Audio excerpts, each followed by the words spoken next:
Hi everyone, I am Liz Mercado, Independent Scentsy Superstar Consultant. I want to talk to you guys today about sample making. That is one of my favorite things in my business, is being able to make samples of our products and give them out to new people I come across, to my customers with their orders, or just simply have them in my purse ready in case anybody asks me what Scentsy is, or says something like, oh my gosh, I love Scentsy. Like, I can just have them ready to go to give to people.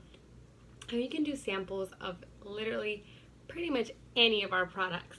But my favorite samples, or I guess the most common samples I make, are our wax bar samples. And I do it a couple different ways. So I have made samples that are melted down and put in molds, and I'll show you a couple molds that I have. And then I have them ready to go to put in like little bags that I either staple with my business card or attach it to a catalog or a flyer if I'm sending them out. I usually make these for events or parties that I go to, just so they can have a bigger size sample. And the molds that I use are molds that you can find in the Scentsy Family store. So these are the ones that you can find at this time. These are a little bit older, but they're also from the Scentsy Family store.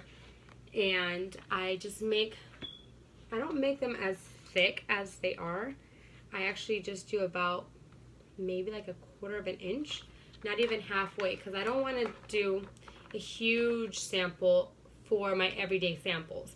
I have made big samples for like my VIPs, or if I'm making a gift for someone and I want to include some extra samples, I'll make a bigger sample. I've also bought molds at stores like Hobby Lobby and Michaels. This is actually the one that I use for the stars. And these are from the chocolate molds aisle.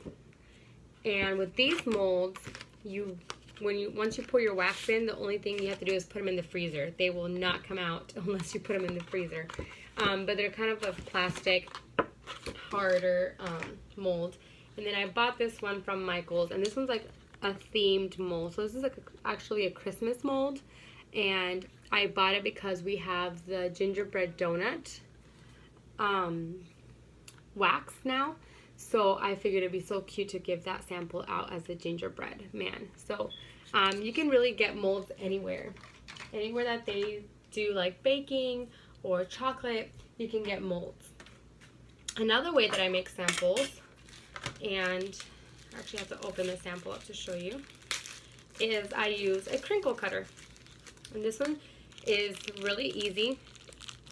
You guys can kind of see they're kind of a longer, just kind of like weirdly shaped.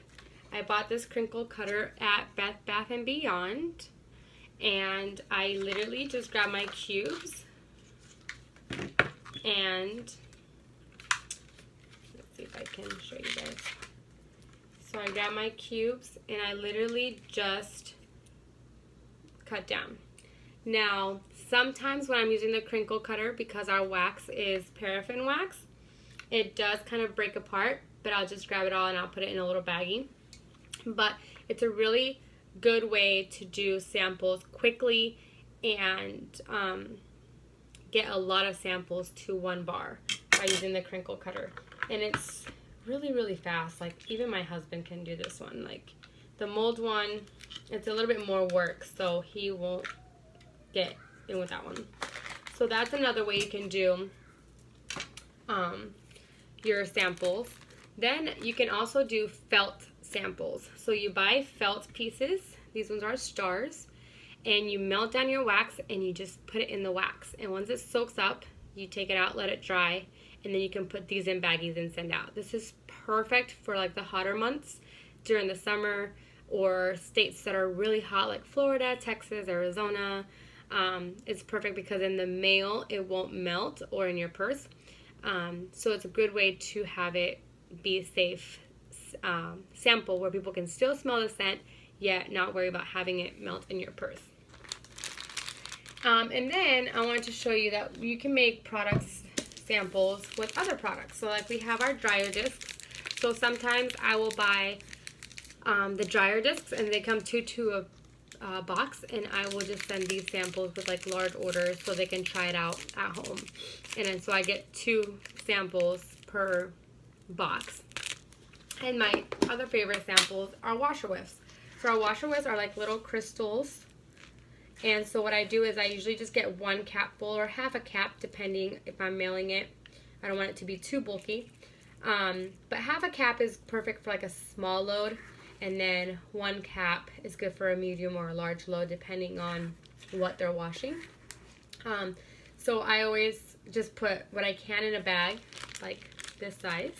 And I'll label it and let them know how to use it. But washer whiffs is another great thing to make samples up and let your customers try, especially if they haven't tried our laundry line. It's a great way to have them try it. Now, I wanted to show you to make your wax samples. If you're going to use molds, you can warm it in your warmer and use like a syringe or carefully pour it from the dish to the wax mold. You can do it in like a measuring cup in your microwave, even though the microwave is it can add a burning type of scent because it is a higher wattage. That's how I used to do my samples when I first started. So it does work, but you got to be careful that you don't put too much time where your scents start smelling like they're burnt. But the best thing I bought was a chocolate melter.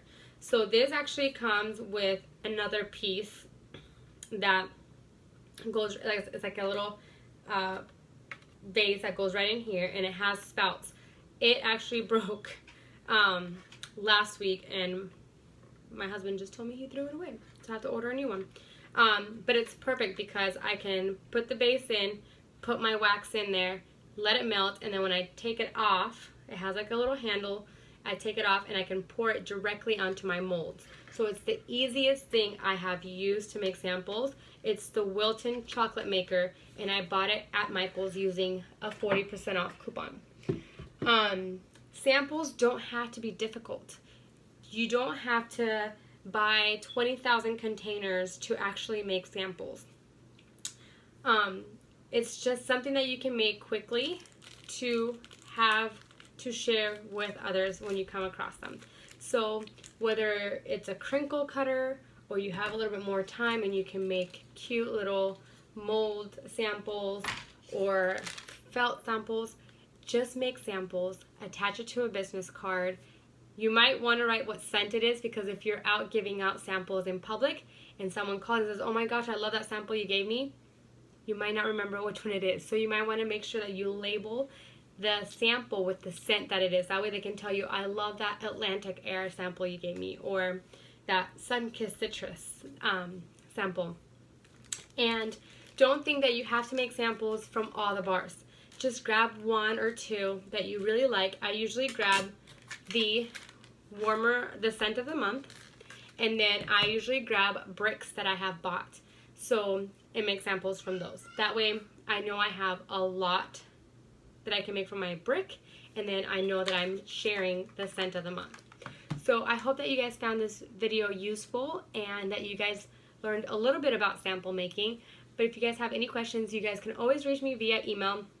And if you haven't subscribed already, feel free to subscribe below. And you guys have a wonderful evening, and talk to you guys next time. Bye.